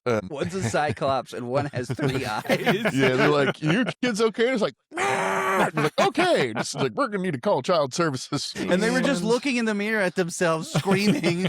Yeah, like, this is why you don't dip in your own honey or something like that. They're trying to whisper to each other, and she says, it's like children of the corn. And he goes, you want chili with corn? She goes, what the fuck is chili porn? It's like, you're a puppet. I can't read your lips. It's like a cloth vagina. They yell out to Ezra and Kara, go to their bed, and they're decapitated. And then the killer shoves them. It's still here. And yeah, very obviously puppet sized at this point. Exactly. Yeah. And then they get outside, and the cops are there, including Agent Campbell. And he goes, "Put the gun down." He's like, "It's down already." What is he? He's like, "Put the gun down." He's like, "Are you fucking kidding me?" And he takes off his sunglasses. He's like, "Oh." Yeah. Just what if all the police murders in the world was just like on all cop shades, there's a tiny little gun sticker that they just keep forgetting to remove the inside. The whole time I shouldn't have had my earbuds in? Is that what you're telling me? Campbell questions Phil, and then they show them questioning Sandra on the other side of the glass, and she says pins it all on Phil, and says that Phil killed her wife, Jenny. Campbell tells Campbell that he killed the whole gang because they were having an affair, and he wanted to run away with her and wanted her to get all the money. Yeah, it's like we normally hook up in my office. You saw me there. Like, it's right. Like, just like setting this whole thing up. And then you get the Sharon Stone scene where she does the basic instinct, uncrosses her legs, and crosses them. And she is anatomically correct for a puppet, and it is purple. It is purple, which is important to the plot, believe it or not. Yes, this is relevant puppet upskirt. They arrest. We have to have a reason why. We have to. Otherwise, Chekhov's purple pubes, I guess. I don't know, man. Yeah, if we attach it to the plot, they can't make us edit it out. They can't take it out. Exactly. They arrest him. Connie tells Campbell that her gut tells her Phil didn't do it. And he says, is that because it's full of puppet fluff? And then she attacks him. He suspends her. By the way, I don't think FBI agents can suspend local police, but no. She snaps on everybody. It's like the whole, like, fuck you. And then she goes, wish I would have fucked you, Donnie. And but it's too late. He's like, it's not. There's still time. I think that might be your real life husband, because there's like 2 other movies where she's banging that guy in it. And probably. How funny of that would that be, though? Yeah, Bubbles breaks into her apartment. He's just like, does everyone just fucking break into my apartment when they need something? God. And Bubbles is like a low-key master lockpick. Like, yeah. She says, I need you to save him. They'll tear out all his stuffing and fill him up with rice pilaf. And then they'll fuck it. It's called pilafing. It's called pilaf. It's like felting, but worse. They search the records. There's no Sandra White before 2 years ago. And while they're talking, Connie is filling a glass with maple syrup. Says she should be following people, and she says she needs her help because she wears heels. It's like, I wear heels sometimes. She's like, looks just like, no. They get to the apartment. Bubbles picks it before she can kick the door in, like, instantly. And the place is empty. And they find a hidden room with the old yarn. I will say, room. kudos to having a hidden room in a fucking Hollywood apartment. That's and that's the thing. You could probably pull it off because people will believe the apartment is that small and shitty. Right. Exactly. When they were like, "There's no way somebody lives here," I'm like, "That looks like the first apartment I had in Chicago because you're poor from living in Chicago." It looks like I can see my kitchen from my bed. Exactly. I can reach my fridge while sleeping. Before they get in, Connie insists on trying to kick this one in for some reason. And says she blew her hymen. Yeah, that's when she kicked it and said, I was like, "What?" Oh, that's undercarriage. Oh God. What did she just say? It's also, boys and girls, if you need to kick in a door, do it with your back to the door like a donkey kick. Do not extend your leg forward because that's how you lose your kneecap. Or your hip, yeah. Yeah, you don't want to lose that hip. That's what it is. In this room, they see a picture of the little girl and the dad that Phil killed. And she has purple hair. Then she realizes the purple pubes, puts it all together that Sandra in White addition to like a beautiful mind murder thread room as well. Like, Charlie Day. And there's a tape with Playbe written on it, and Bubbles pushes it immediately, and it says fucking boom, and then the whole place goes up in flames. Find the evidence, lose the evidence. Perfect. And then you see Phil's getting beat up on in jail, and he's like, I have no bones, right? You're basically fluffing a pillow. They pull him out, and it's like you look terrible. It's like, thank God they didn't peel off me. It's just like, oh God, She tells him who Sandra is and everything, and that all the evidence got incinerated, but we got to get you out of here. So she shoots him and then goes in the ambulance with him, and the EMTs races too. This is a waste of gauze. And she does one of my favorite lines ever. Just I've heard this before, but it's like, hey, does this smell like chloroform to you? Yeah. It's so good. Yeah, they do it to the EMT in the back, and then she's like, all right. And he's like, hang on, let me buckle up. And she's like, hey, does this smell like chloroform to you? To the driver. Like, wait for red light, wait for red light. They talk to Maya Rudolph, and she says that Sandra booked a private plane to Rio that leaves in 30 minutes and goes, go get her. Phil cuffs Connie to the steering wheel and says, I ruined your life once before. I won't do it again. And I love the front desk puppet at the airport. It's like this little tiny monster, and then stands up, and it's a huge puppet. Yeah, and he's like, you need to leave. It's like, okay, Gary, shuffle away, just like Mom told you. Catches Sandra, says, freeze. She says, what are you going to do, shoot me? And he says, lives with the guilt every day, and he's sorry. And she says, go fuck yourself. The start of it was revenge, but you made me realize I like killing, and I'm good at it. She says, all right, so you're a psycho. And she says, maybe, but the sex is always better with a psycho. Right, honey? And then Elizabeth Banks comes out. With her And she says, especially felt ones, because her vaginas are literally velvet. I know, right? He's like, come on, man. He starts trying to talk Ginny out of it, and then Sandra knocks her the fuck out immediately. yeah. Kind of where he's like, like, this is the daughter of the person I killed, and this is all just to, like, get to me. So she's like, what? And then just, like, gets suitcase to the head. Right. Yeah. What about the money plot we tried to... Ow! And then she whistles, and some big guys come out and grab Phil, and then we see them trying to throw him into the engine of the plane. Oh, man, that would have goosed him, too. Goosed him right down. I just love that was their first move. Like these guys die from headshots, apparently. I mean, it would just destroy the evidence. Just be poof, gone. Yeah, Like, gone. I, by the way, love that at no point do they try and explain why puppets are alive, but man, It's just they're their off a- time. Wasn't it? The world is like, this is where they go when they're off. Like, you never see them behind the scenes. My head It's canon's a just this fucked up mess. child's birthday wish that came true sometime in the 80s. like Ted, yeah. Yeah, Yeah. I could see that. I was thinking like a Rick and Morty. Were real, and then like they'll came to life Multiverse. without the ramifications of that. He catches the edge of the engine, and then Connie runs up and starts beating the shit out of all the guards with the steering wheel. Yes, Phil very out. Jackie Chan reminiscent scene. I think Yes. we have this exact scene in Rush Hour at some point. Sandra's running to a plane, and Connie runs in after her, and then she drops from the ceiling and wraps her legs around her neck. How'd you get Comes the drop out- in here? She's like a spider monkey. It's like, yeah, And then we get the, redemption scene where she's got a gun to her head, and Phil's got to take the shot and actually hits it. Makes the shot. She's like, "Atta boy, that was a nice shot." It was Fuck. took you long enough though. Goddamn. And then we get a moment with him and Bubbles, and he says they really broke the mold when they made you and asked her out to dinner. She says, like a date? And he's like, yeah, like a date. And Connie says, took you long enough. Don't fuck this up. She's one of the good ones. Stanley tells them, good job, and put in a motion with the mayor's office to permanently repeal the Phillips Code and gives him his badge back immediately. Which I don't think that's how that works, but for the Nope. movie, fine. No bureaucracy required. You did a thing. We liked it. He even says this might be a little early, and I'm like, it's way early. And then fact, Campbell it's- goes, no hard feelings? He goes, no, I still think you're an asshole. Yeah, and they just do like Wildly asshole illegal. says what for like fucking 2 minutes straight into the sunset, basically. And he says, I'm going back to the FBI. And he's like, what's it stand for? Fucking big idiot? Dude, that's the best line. It's like, no, that's a self burn. He Idiot. says, maybe puppets have a chance for a happy ending. And he says, happy ending? Jesus, I can't stop thinking about that squirting cow. I can't get it out of my head. And then slow-mo shot of the cow squirting everywhere. And some behind-the-scenes footage with a squirrel playing guitar. And that is the end. Yes. Got that squirting fucking cow, dude. Just like, we're going to show you this one more time just to traumatize you. Remember we did this? Yeah. we remember. I'll never forget the cow. Never Somehow the forget. most fucked up part of the movie. Yeah, worse than all of Team America. And Just the fucked that up cow. part is someone somewhere went pause, rewind. Pause, Somebody rewind. Somebody did, Nick, but I hadn't thought of that until you just brought it up. So thank you. Imagine being the guy at Blockbuster, just being like, really? Like seeing where they rewind to constantly. Wow, you stopped right after that, huh? That part of the tape is like super worn out. Why What the is fuck? it? I can see through it. No wonder you brought it back. And you rented? Oh, Kung Pao. Who knew? Back in the day, there was a couple of animes in the library that no one was keeping track of, and those parts of those animes were all ruined.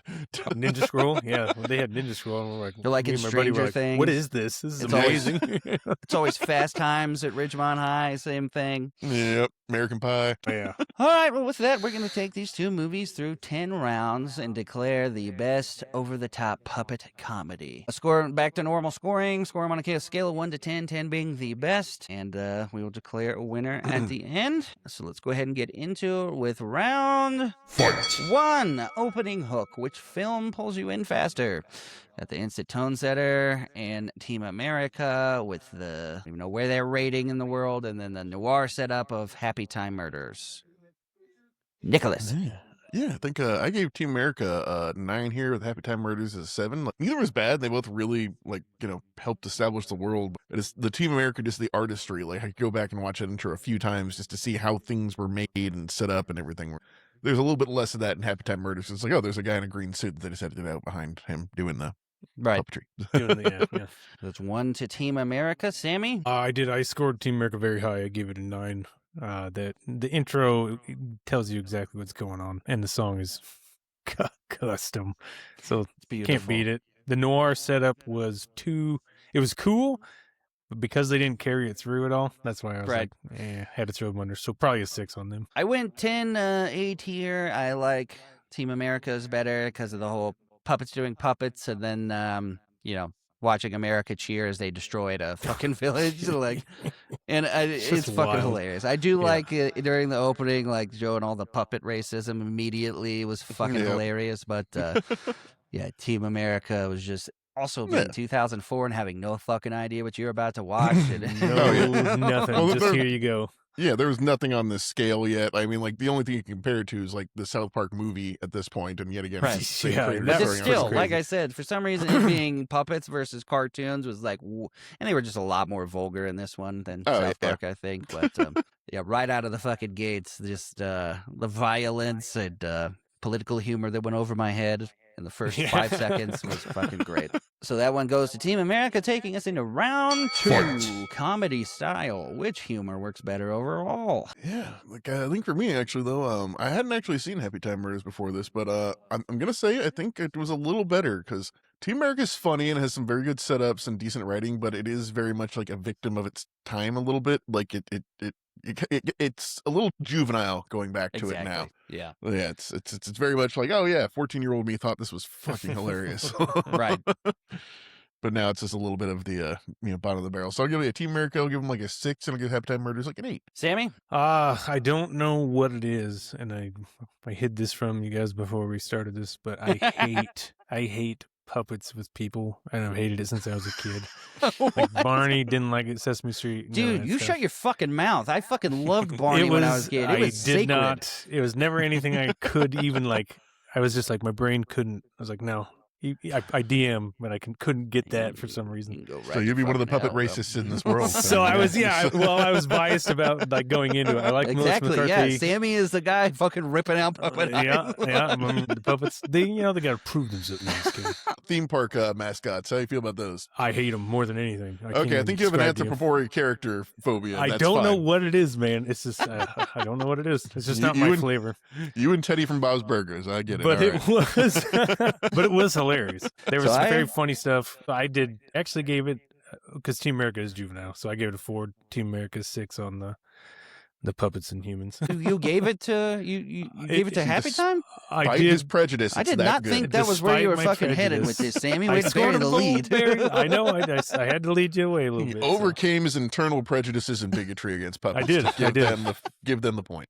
It had funnier jokes. There were some really dumb bad ones, but like Team America was just one big long dumb bad joke. So. Yeah. I did the same here. I just Team America was fucking mind-blowingly hilarious when I was a kid, but I like how Happytime Murder will have like regular movie jokes, like just any comedy movie would have, and then we'll go into a scene where it's just pure over-the-top puppet comedy, and then back to normal comedy, and then Team America after like an hour of just saying private part words and everything, and racist speaking, and it was I could not get enough of it when I was 11, 12 years old. Yes, but because it was 34 not years we weren't old allowed now. to see them. I have Yeah, seen we're supposed to. 34 years of Matt Stone and Trey Parker, and I get it. Yeah, we've seen it. We know they're funny and they're smart. Yeah. It's Right. like, oh, that's Randy's voice, that's Gerald's voice, that's the Yeah. Cartman voice with an Asian accent. It's Exactly. just like, And it's Kenny. So that one going to Happytime Murders, taking us into round 3. The core characters. Which film is carried better by its main characters? We got Gary in the Team America movie and the crew. Happytime Murders is Phil Phillips and Connie Edwards. Nick? yeah, I don't know. This one's hard because, I mean, a lot of the Team America team is just like character archetype placeholders. Like, it's just like the hot chick, the the psychic girl, the team leader, the bad boy. It's just like, it's that. The problem is Gary and Spotswood are both great fucking characters. Yes. Like, they're So, I mean, just so you know, in the future, I count. Did I? oh, you got supporting characters. I Okay, got yeah, him so in I guess, supporting characters, yeah. Yeah, yes, if we're going core characters, then So like really the main narrow this down to like Gary and Lisa, I think. Yeah, And then versus And Phil Carson. and Melissa McCarthy. I think I'd have to edge it out to Phil and Melissa McCarthy, just because Gary's very funny. Sarah is there to serve a narrative purpose and isn't really much of a character unto herself. Like, she doesn't really have any growth or change over it. She's just kind of like the trophy to be won and like the romantic interest, where Melissa McCarthy and Phil like actually have some really good repertoire back and forth with each other, which, considering it's a puppet, is fucking insane. Exactly. So I think I'm gonna give this one to the Happytime Murders for a 8 to a 6. Sammy? Pretty much the same score, for the same exact reasons. There was more, you could actually buy into the characters a little bit more. And like I said, I wanted that noir slip to keep coming back. Like, I love that private eye detective feel, Dick Tracy, but they didn't touch it at all, which did madden me. The people were real. 2 more So I internal noticed narrations. they only went back to it when he was by himself. Like when they split up, he does the narration again right before he bangs her out in his office. Yeah, right before. And then he like narrates on the way to the cousins for like 2 seconds. But I wanted more of it. Yeah, if it was narrated through the whole thing, I probably would have actually enjoyed it. Maybe like have it in like involve his personality a bit more, because like all these like puppets are kind of like personalities based on their look. So maybe he was like the detective puppet, and like I don't know, just, you could have done more with it. It was good, but it could have been better. Yep. So you gave this one to I'm giving Happytime, it to they had real people. Yeah, it just got like I said, you said it. Team America was fun back in the day, but it got boring very quickly. Yeah, I went same here. I went 8-7. Gary's boring as shit. He's just there to be like funny at him. Like he's not really the greatest doing anything actor, funny. and he's the worst actor. Right. It's crazy. The AIDS song is funny, but beyond that, funny shit is just happening to Gary for most of the movie, and he's not really doing anything funny. And Lisa is a nothing character for the most part, just literally there to get drilled. But so all of us gave that to Happytime Murders as well, taking us into round 4, world building. Which film creates a more interesting world? Team America has exaggerated global politics through a puppet lens. Happytime has humans and puppets coexisting in gritty LA. Okay, this one's hard for me because I can take this as 2 ways. I can take this as narrative world building and physical world building. I did both. Yeah, because it's I think just because of the artistry involved behind it, I'm going to give this one to Team America, because like I said, I watched a little bit of behind the scenes thing on like how these sets were created, and like the 50 people they had to have and like suspended above the stage to have like all these puppets crossing each other and everything. Mm-hmm. It's just that they actually had to build the world. Right. Like, whereas like Happytime Puppet Movies, like, we're just going to throw racism in LA. That's never been there before, right?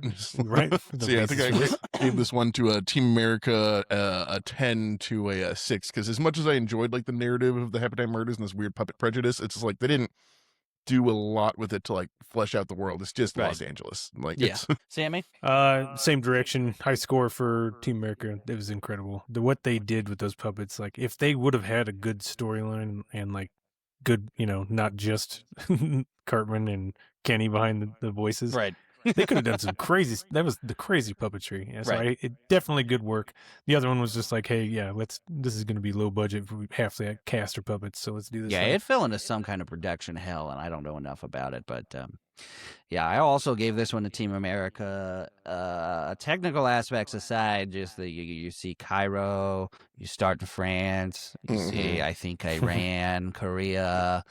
bunch how of small the places, Panama and they're Canal all is. really fleshed out too. Like Yeah. you got a whole car chase Dude. scene, and like they worked real hard on it. Yeah, apparently all of North Korea was made out of Chinese food boxes. That was like what all the little huts were made out of.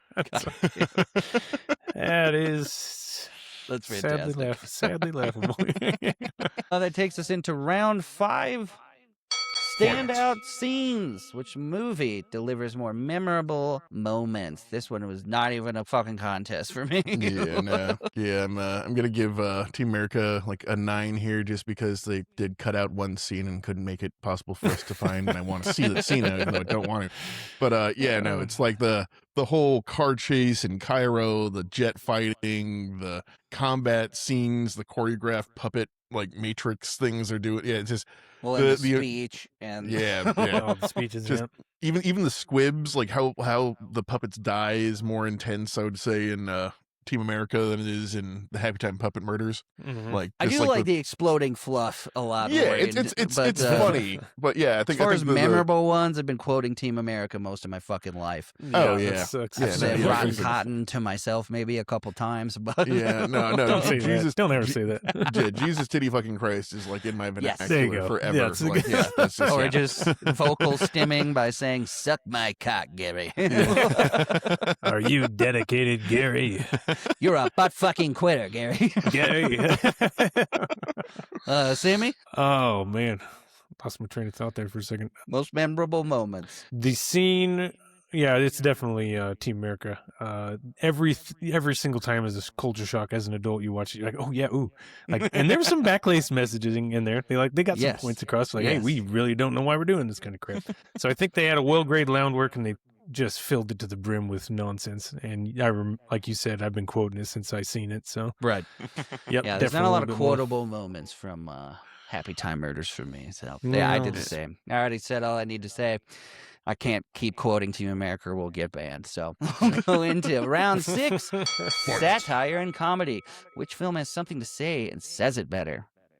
This was a no contest for me as well. Nick? Yeah, I mean, because obviously the Happytime Puppet Murders is like a commentary on like racism and everything like that in stratified Vaguely, societies. though. Like, But it could have Vaguely, done better, yeah, if it was trying. Yeah, yeah. It's they didn't go really like. I wish they like 5 minutes of puppet history. That's all I wanted. Like, Right. show me something. Like, you don't need to tell me why puppets are here, but just show me what their niche in society is, because it was kind of unclear. Which like they're just like, and the whole thing is just kind of racism bad. Cool, got it. Whereas like Team America, like I said, is really holding a mirror, just like, okay, here's how America sees itself and how it sees the rest of the world, and it's Right. like Yeah, not exactly. great. Yep. and the literal, let's go police the world, gang. yeah. They all got just so jacked about it. I was in the military. Oh yeah, no. So I think you give Things that you can get convinced of. give an 8 to Team America and just a 5 to Happytime Puppet Murders, because like it was something that was done in service of the plot, but like it wasn't really Yep. making any bold, huge statements about the world, because Right. there's not really puppet racism. Yep. We're just copying racism in general. Sammy? I think this is they got Team America gets a knockdown on this round. Yes. Same reasoning behind that. Absolutely, well said, Nick. Yeah, I gave it a 10 as well. I mean, yeah, it did not hit for me when I was 11 years old, all those comments and everything, but literally saying out loud, let's police the world. Or when the newscaster comes on and says, the whole world is pissed at Team America again for fucking everything up. the entire rest of the planet. Yeah. Lots And the of fact that people every time it shows a city is just like 3,000 miles away from America. It was fantastic.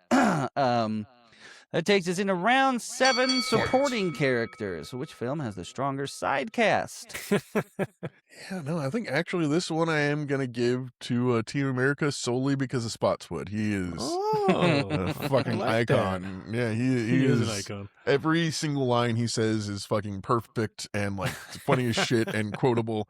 And I like the side characters in Happytime Puppet Murders are like Sandra White and Joel McHale and Bubbles. Lieutenant Stanley and Well, I like... Bubbles. Bubbles is more of a main character. Yeah, it's just I like every time they went to a scene or like went to like Find Goofer and all that shit. Every time they ended up in another part of the world where it's a room full of puppets and shit, that cracked me up. But yeah. Yeah, just thinking like for specific consistent character, not just like one-off gags that walk in and off a screen. I think Spotswood is just fucking great. Oh man, you are not wrong. Yeah, it's like, I am not from Hollywood. I am not going to fuck your mouth, and my time is very valuable. Yeah, Spotswood was great. So, yeah, Nick, think got of, away. yeah, 7-5 to Team America here, just because, like I said, the other thing was funny, but there was nothing like consistent. Anytime we got a fun character, they got blown up like 5 seconds later. So, Sammy? Because I don't want nostalgia to take away from. I thought some of the background characters, even some of the extra puppets, did pretty good. Even though I hate Muppet people interactions, I got to give that one to you. But it's like a 6-4, right? They're pretty 6-5 maybe. okay, so what I'm hearing is we have to do I Muppet am Treasure loving Island that next, you and we'll fucking- break Yeah. your phobia of puppets. Yeah, it might do it. I mean, I loved Roger Rabbit, but Yeah, we'll tape up your eyes and just like show you like 80 hours of Yo Gabba Gabba, and you'll be fine.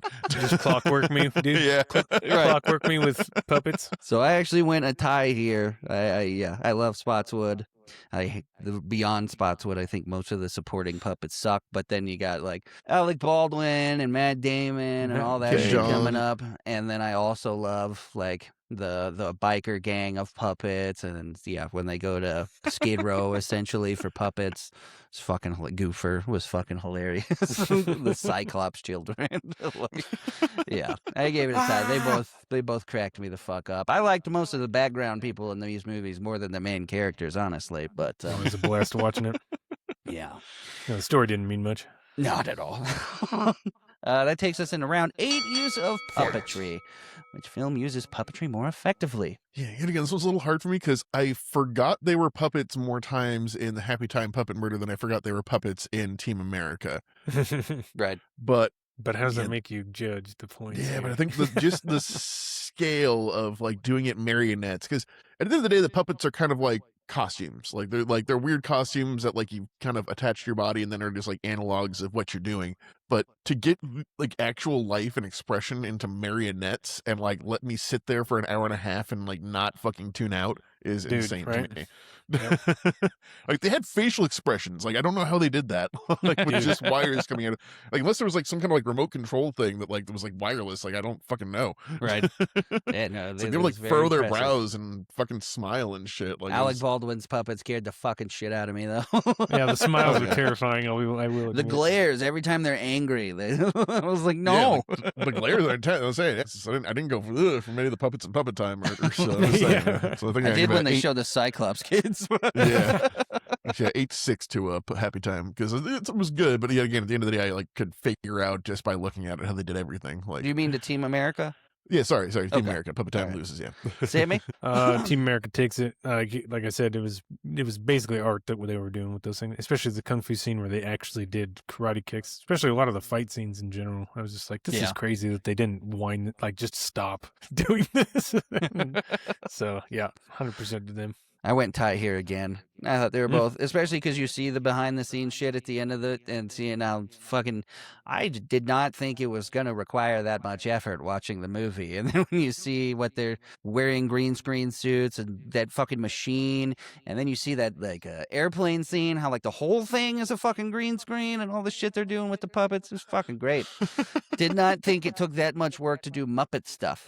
Muppet oh stuff. yeah. I mean, you guys seen Felton. Alf, right? Yeah. Yeah. Yeah, that like the reason why that show was such hell to make was because apparently that entire set was on like 8-foot risers, and they just have like parts of the floor to be removed constantly to like let Alf be like on a fucking like level with them. So like people kept like eating shit and like breaking their legs and ankles and shit because they were just like Oh, my walking around open goodness. pits the entire time. They're I just love watching filming Alf. the Don't tell sitcom. me that this is the kind of stuff I try to avoid. Takes us into round 9, tone Forest. consistency. Which movie maintains its tone throughout? Does the humor, story, and style stay aligned? They know what it wanted to be from start to finish. You know, I think we kind of touched on this already. Is that like one of the few problems with the Puppet Time or the Happy Time Murders is that its tone shifts a lot. Like it kind of goes like noir, and then it goes like full buddy cop comedy, and then like it tries to have a bit of like an emotional edge to it. Yep. And I think it just like kind of waves around. We're like, say what you will about the tone of Team America World Police, but that shit does not waver a single goddamn note from the fucking opening scene to the end. Single American second. It is, they come in at 10 and they leave at 10. Like, what that 10 is of, I don't know, but like they fucking maintain through the entire thing. We start in America, fuck yeah, and we end on America, fuck yeah, and we have America, fuck yeah in the middle. And it's in the middle too. So I think tone. I mean, yeah, Team America keeps its fucking tone the entire thing. So I'll give it a 10. Happytime Puppet Murders, I'm gonna give like a 6 because, like I said, it kind of gets a little weird. Like the production hell definitely feels like 3 different directors like took the bite of this apple or something like that. Like, I was gonna say, it seems like 3 different tales. Sammy, I'm guessing you're going the same direction then. Yeah, Team America was a rocket straight into the Louvre, dude. It just did what it did, and the other one was 3 different movies they smashed together and turned into a Melissa McCarthy joke 'em all. I couldn't disagree with you guys more about that. I gave this a tie. Feels like a Naked Gun movie to me in Happytime Murders. It does the same shit. You got like the comedy noir vibe to it, mixed with some slapstick comedy. I didn't feel like it was 3 different directors doing it. I felt like it was just literally a noir comedy. And in noir comedies, you have noir moments.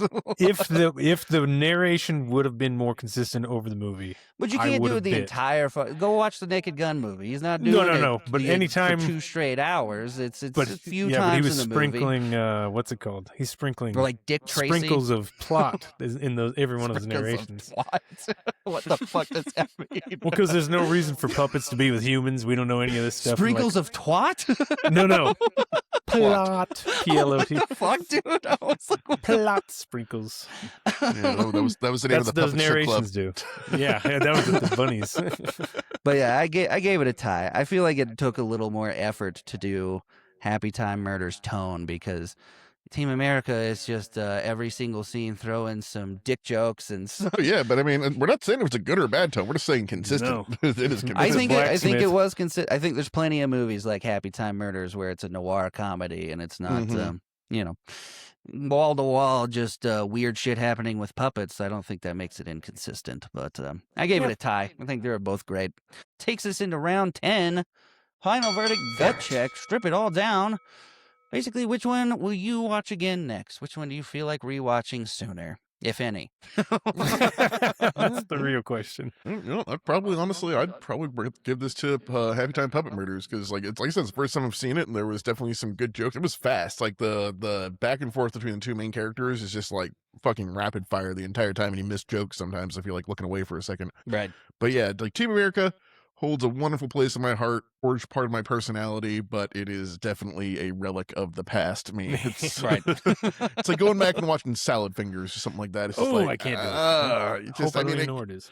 I get it, but yeah, it's like it's not me anymore. Right. That's not what I want. Yeah, I definitely feel that. Sammy? Same thing. I am officially putting never again. I did it for you guys. Never again will I watch Team America ever again in my life, nor will I expose my children or people I meet in the future to it. Yeah, definitely not my children. No. Happytime wasn't great. Some of the I stopped caring because I don't care about like the relationship stuff between the puppets and all that stuff, and they harped on it a lot. I was just like, if this wasn't so heavy, I could care about them more. But like they tried to slap it at you so many times. But it was a better movie in general than Team America. Absolutely. I also went Happytime Murders here, barely eked it out. But when I thought about Team America, I remembered all the funniest parts and forgot about all the hour and a half in between of Bakalaka and fucking it's just Kim Jong-un scenes, and those just weren't hitting for me. Every time we got to one of those parts, I was like, I could not give a fuck less about this right now. Yeah. Except for Hans Blix, I had to. Just remember that one of these days you'll be walking past one of your children's rooms, you'll hear from the other side. It'll happen. See, the songs are great. The songs on their own are fucking hilarious. If I just watch those scenes, like the montage song and the fucking random Michael Bay dig was fucking great. Just gotta get him. But, favorite bit of random Michael Bay lore. He produced all the Got Milk commercials. Dang, I did actually know that. Yeah. He's a strange fucking guy. Yeah. So with that, your judges tonight scoring this fight, Nicholas Nye has scored this 7-3 in favor of Team America. Sammy has scored this 6-4 in favor of Team America. And with all my ties, I scored this 4-3 for Team America. So even if I don't want to watch it again, your winner tonight is Team America. Wow. If I wasn't afraid of copyright, I would probably play the song right here in the episode for the end of this, but I don't think I'll get away with it. Taco Bell, like, fuck yeah! Slavery, fuck yeah! Books. It's like, didn't they just say slavery and then books? My balls. So we Lick like to my leave you butt. with some fun trivia facts before we leave. But Sammy, why don't you go ahead and say whichever ones you've got first before Nick and I go through ours. Nick, I mean, I don't dig into stuff super deep. So my trivia was on the surface and we ate it. I didn't know that Jim's son has such a potty mouth. And I also thought in Team America, the Matt Damon thing, when he was like, he didn't know that he looked like this mess, and then out of nowhere he found out, and he was just like, you know what, that's actually hilarious. Nobody's ever done that. That they rolled with it and just And he made the just voice rolled, fucking stupid too. Yeah, and they just made it so dumb. It's so bad looking. They're like, Matt Damon? Matt Damon. Yeah, it was fucking great. Yeah, pretty funny. So Nick, why don't you go ahead and go through yours real quick? Alrighty. Well, first off, it was sued by the Sesame Workshop of Sesame Street. They had a tagline, "No Sesame, All Street," in one of the posters, and Nice. that wasn't, the suit was rejected on May 30th, 2018, so maybe that's what fucking held shit up for so long. Let's see, they set out a thing basically saying, like, we love Sesame Street, we're not going to screw around anymore, we're sorry. We apologize, Sesame. Yep. It says a total of 125 puppets are in the film, with 40 specifically created for it. All the sets were built so puppeteers could stand on the floor and operate the puppets as if they were standing with straight arms. The floor of the set came up in pieces, so the human actors had a 2-foot margin to stay on their path. God So yeah, damn. very similar to Alf. Like I said, yeah, doing puppets is fucking hell. Like, you know, it's a whole fucking sounds like a thing. nightmare. This is the first theatrical film from Brian Henson since Muppet Treasure Island. Oh yeah. to drag them into this. Yep. And oh yeah, you were right. Officer Donnie, the cop, is Melissa McCarthy's real life husband, Ben Falcone. That's fucking The couple's awesome. appeared in That's several awesome. movies together, including The Nines, Bridesmaids, Identity Theft, Heat, Tammy, Spy, and The Boss. Cool. Fun. And last one is Brian Henson's worst day on set was when he had to play the crab. He had to be inside a trash can so that he could direct while operating and voicing the crab. While he was in there, he suddenly felt something cold and liquid creeping down his back. A crew member who thought it was a real trash can had carelessly thrown in a bottle of beer. Oh my god.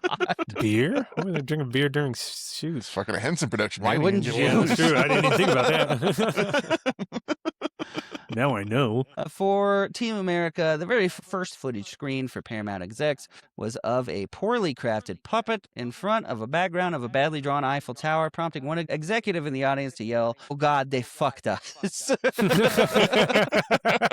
was a prank pulled by the directors, and then the shot pulls back to review the beginning of the movie. The Awesome. statue in Kim Jong-il's palace is actually a human in heavy makeup. Holy shit. That's great. In the first scene which he Dang. appears, you can see him blinking. And lastly, at around 1 minute in, a subtle detail in the opening scene, in Paris, the streets are paved with croissants.